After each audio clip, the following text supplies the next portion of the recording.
দেখো নয়নের মায়ের খিদে পেয়েছে, তাই নয়ন কোথা থেকে দোকান থেকে দুখানা চকলেট কিনে নিয়ে এসছে। তিনখানা, সরি নয়ন, নয়ন তিনখানা চকলেট কিনে নিয়ে এসছে মার জন্য। বাবা চকলেট খুলেও দিচ্ছে নয়ন।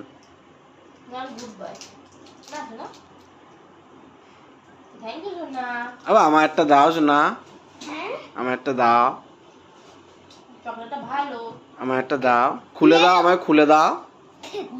আমাকে খুলে দিতে ওর আমার সোনাটা,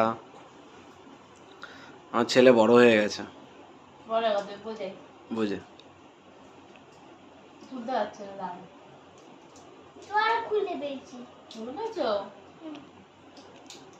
দেখো বন্ধুরা, আমার নয়ন এখন বড় হয়ে গেছে, এখন চকলেট খুলে একটা মাকে দিল, একটা এখন বাবাকে দেবে। নিজেরটা এখনো খাইনি, নিজেরটা রেখে দিয়েছে। চকলেট খুলে দিয়েছো? বলে বাবা দাও। বাবা নিজে খেয়ে আমাকে দিল, মারটা গোটা আর বাবারটা হাফ।